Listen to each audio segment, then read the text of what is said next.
Thank you, man. Thank you. That was crazy. I know, right? Really crazy, man. Like it's crazy. It was just, man. The night was so epic, yo. Like it was everything was planned. Everything went according to plan.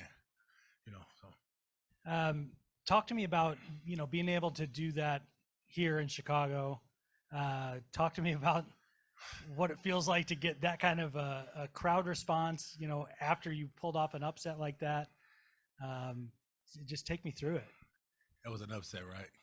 It was an I, upset, I yeah. don't think it was an upset. Think it was just him having a real heavyweight, or him having a Mhm. beast in front of him.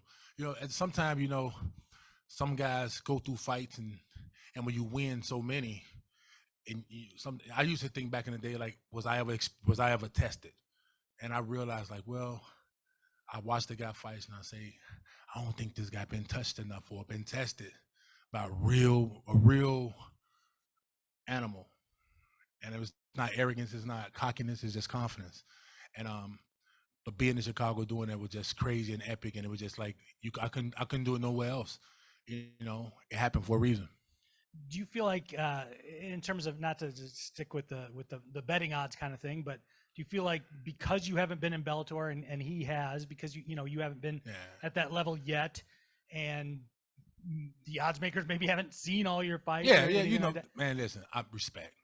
It is what it is. I understand the betting odds, and hey, the betting odds with me as an underdog, somebody gonna have a good Christmas.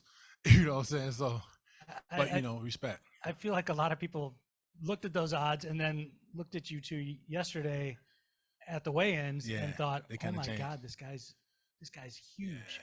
Like, you're a big dude. Like, he's huge, and you kind of towered over him." Yeah, man, it's a difference. It's like sometimes I just wait to the moment. Like every fight I ever had, I always been the guy on the other side of the card. Like I literally prefer it that way. I'm like, I don't mind. It's a fight, and we got to do what we got to do. We both Bomberi, both gladiators, and we here to get the people a show. And and this, it's the media. We want to make sure we do something that spark some life in some folks, and you have a big man, you have a small man, and you have a man that you thought was big until you saw a man that was bigger, and that's just the thing. You know what I'm saying? So like, I'm bigger than a lot of guys. We didn't have the sound on back here, but take me through the choke, and how tight was that, and how tough was that to get out of? Yeah, man, that ain't gonna lie. I'm gonna be real. Respect to the cat. He tried to go for that submission. The game plan was to get the guy to shoot in on a takedown when he panicked, and somehow when I was getting up, his ass slipped, and he was able to get my back, and he went right under the throat. And when he got there, I didn't expect for him to squeeze that tight. What's up, man? I didn't expect for him to squeeze that tight. And when he got it, I said, "Oh no, not right now." And I felt myself blacking out. I'm not lying, because we two big boys, so we don't need as much pressure to choke each other. He had a big chest and some big delts. So when I got underneath his delts, I said, this boy is going to screw me. This boy is going to choke me. So I just got to playing with his wrist, and I got to turning my neck a little bit. I said, if I can just get a breathing, a little air, I'm like, my cardio is going to kick in, right? I can hold my breath longer than a minute. So I just got to hold it. And when I felt myself can slip, and I heard Chicago, and I just turned over. And I'm going to tell you something, that momentum from the crowd turned me over. I don't think I could have did without him, though. You turn 41 next month. I turned 41 December 31st, man. I'm just turning 28. It's different. It's different usually, that age, Yeah, for yeah. heavyweights. So do you feel like this is the start of something big for you? I mean, you're in Bellator now. Yeah, You just pulled off a big upset. yeah. Bellator always been always been the place I wanted to wind up. I turned pro on Bellator when and it was Bellator 112. He knows that Bellator 112, right?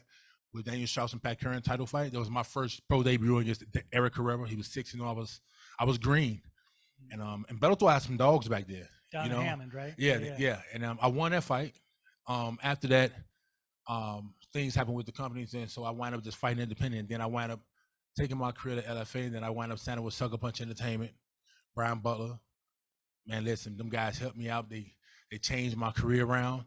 I just told them to give me the opportunities and point me in the right direction, and I was going to finish the job. So we've been put in situations to fight against the youngest and the toughest, and it always been my thing. I want to fight the youngest and the toughest because to me, when they gotta say age matter, like I really don't think that shit matter though. I train hard, I play hard, and like I just go after it. You know what I'm saying? I motivate, I inspire, and I lead. Like age ain't nothing but a number. Age is what you make it. I'm sorry to keep elaborating on this, but like I said, a lot of guys in Chicago knows me and know what I do. Age is nothing. I can run 6 to 8 miles. I lift weights. I work out every day. I train 3 times a day. I take care of my family, love my friends, and everybody in Chicago. And only way you're young is when you just destroy yourself. And I do not destroy myself. I rebuild every day. When you're fighting at that early Bellator show, when you're fighting at Who's Your Fight Club a couple times, I was there for those. Yeah, that's crazy, right? At that point in your career, do you see this far into the future and go, I know I'm going to get there someday. I know I'm going to be sitting at a post-fight press conference talking to the media after a big win. Man, you know what? I always wanted this. I always wanted to come and say something to you guys. I literally used to sit at home and watch the NBA and watch the UFC and watch. I'm like, I'm winning fights and I'm doing. What am I not doing to be talking to you? You know what I'm saying? So now that I'm here, I manifest things. I love to manifest things, and maybe this was took out of my my path for a while, so I can elaborate on a really big picture and understand the blessing that I have to be here today, and to maybe it's bigger than me, so to inspire everybody else, and for me to be here now.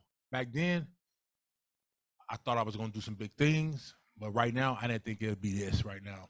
But I'm happy, and I appreciate you being here with you guys, like for real. Congratulations on your performance. How does it feel to have arguably the biggest win of your career in your hometown of Chicago, Illinois? Man, that's amazing. He just asked me that. Like, I can talk about that all day, but it's amazing. And I know I'm going to get a lot of phone calls this week to talk about it to different podcasts and whatever, especially my man's right there. But it feels good, man, to do it in your hometown with everything that's going on in Chicago right now. We seeing everything on the news, people disagreeing with each other over crazy things, and we're not going to get into all that. But like, I'm a big person of being diverse and loving everybody, and I just feel like tonight was my night to prove to everybody we all can get in the run room and do our thing. Tonight, the language that everybody speaks is vodka and tequila. Nobody's talking about guns. Nobody's talking about politics. They're talking about vodka and tequila and Daniel James. That's it, right? Yeah, that's what they're talking about. Congratulations again on the win. You talked about visualizing kind of being here after a long journey. But like, did this kind of surpass your own expectations? The fact that, you're here on this big stage defeating somebody that's very, highly touted as a prospect, and you're here in front of your hometown and you get a comeback win like that. Like, did you surpass even your own expectations when you visualized this as a younger fighter? Well, I started late in this career though. Like I literally started this career. I came off I worked as a celebrity bodyguard, and a fitness coach. I came off the road. I remember I was in Florida and I told Twist, I said, hey, when we go back to Chicago, I'm gonna take a break. He said, what? I said, I'm gonna get back in. I need to get in the ring. And he was like, you sure? And I'm like, nah, it's not about age to me. I just want to start now. I wasn't even 30 yet. You know what I'm saying? So I've been pro only 7.5 years. I got a young chin. I still, in the sport, I'm young, but age-wise, the age is age. But right now, like, this is martial arts. And, the fight against a guy that's talented like that, some people, talent is one thing, but hard work and dedication is another. Talent is overrated. You know what I'm saying? Hard work, dedication, and discipline is what's happening. So talent, a lot of people got talent, but 93% of talented people are lazy. You know what I'm saying? So that's my opinion.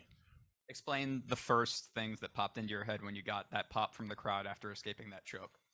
Man, it's like a video game. Like when you in a video game, remember game Streets of Rage, where you playing a game and you eat your food and you get the energy up, and then you do that one big move and your energy go away. I felt like I just took a bite of a big steak when I heard the crowd of Chicago go crazy. And when I heard that, I'm telling y'all know when we was young and our daddy in the crowd said, you can do it. And you turn around like, I can do it, no matter you shoot an air ball or not. But I turned around, man, when I heard that crowd. I'm telling you, Chicago got me out that choke. For real. I turned around. It's just like I felt like my life was on the line. And I just said, some say, kick your hips up and turn hard as you can. And when I turned over and I saw his face, I literally looked at that man in his face and he knew I was hungry. And I just said, you know what? That was his last move. Are you That was his celebrating last move. tonight? Yeah, we're gonna go to the hotel. I'm not gonna do anything. Listen, man, I care too much about people that go out in Chicago tonight. But we're gonna go to the hotel. We're gonna relax a little bit. I canceled a few after parties. But I'm gonna go to the hotel, go to the bar, chill out a little bit, and relax and enjoy everybody, man. You know, just enjoy everybody. Hopefully, I get to talk to my man Joe Schmo. Tagged you in that video. I You gotta know, accept baby. that. I know, yeah. And that was one of my things too. I say I got to get on the big stage so I can talk to that guy too.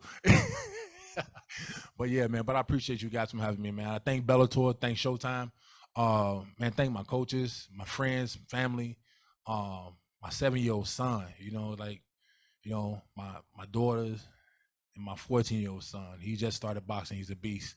He just did his first boxing match 2 months ago and knocked the guy out. I never saw the kid box a day in my life, and he just invited me one day to his fight and said, "Dad, I got to show you something." I said, "What is it?" He just knocked the kid out.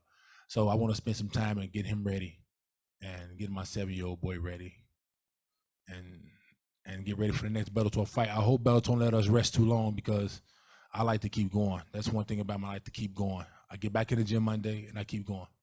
So, Congratulations. any other? Hi, Daniel. up? Congratulations on the win, first off. Just wanted to say that it's literally one of the craziest comebacks I've seen in person, so congratulations.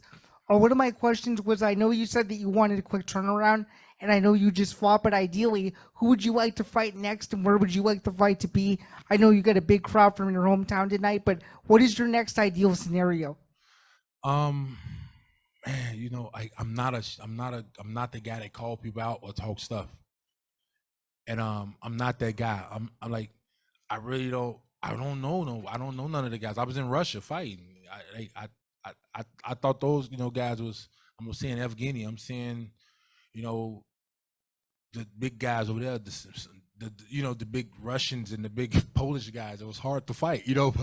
But here, it's like I'm like the foreign guy coming back. That's what it felt like. And everything here feels new to me. And I really don't know.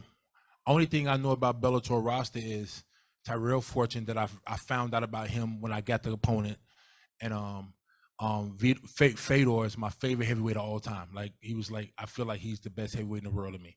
You know, I grew up watching him. You know, and I feel like Brian Bader has the belt right now, right? And I just think that my next fight should be something really, really big. It'd be a shot to get to the title, or it'd be me just going, because I don't think it's no time to waste with that. I think it's like you see the crowd. It's not just Chicago. I got fans everywhere. I got supporters everywhere. And to get to the belt now or get closer to it, I think it'll make a lot more sense. You know, I'm a giant, and I think it's only right. I just proved at number 5 that you know, I am number 5 or better, that I can compete with these guys over here.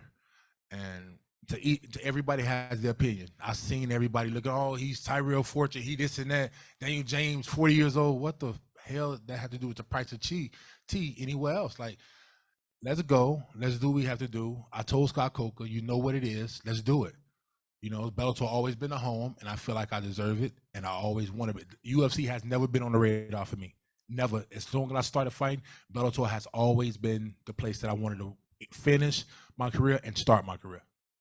For sure. And you were briefly mentioning the fight between Bader and Fedor. Do you have an early prediction for that fight? I know it was just announced, but just curious, what are your early impressions of that fight, and who do you think comes out on top in the rematch? If the fight stays standing, Fedor definitely has it. But if Ryan Bader get a chance to get in, and it's not easy to get in on Fedor to take him down. You know, he's really been around for a while. He has really awareness around the cage. The guy's really smart. He's a veteran. He understands the game.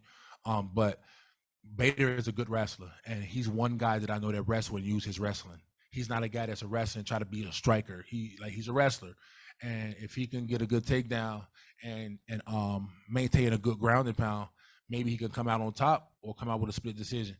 But if it's standing, Fedor, I think Fedor is knock him out. Sean with the Fight Report. Yes, sir. Daniel, congratulations on the win. A lot of people may not know about your personal journey to get to where you're at. Do you feel like, taking that experience, you're going to be a positive force in the community? Yes, I think this just changed, and this just changed Chicago. This just changed everything for the communities. I don't live in the community anymore, but I'm in the community all the time. Me, myself, Creative Scott, Twister, other local celebrities and public figures. We all in the community. Like we don't deal with all the politics. We just put our money together and come in and do things, give food away, feed people. We have a toy drive coming up this December for Christmas. They give toys and money away to people that's less patient than others.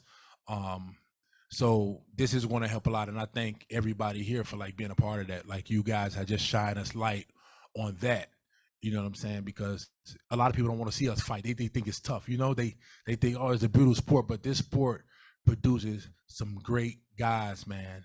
And I think we can all agree that like the fighters are some of the most humblest guys. You know what I'm saying? So this actually helped Chicago, and I hope that this can really change a lot more things in Chicago for everything, Definitely. Thank you very much. Happy holidays. Happy holidays to you. Thanksgiving, turkey. Thanks, Daniel. Thank you. That's it.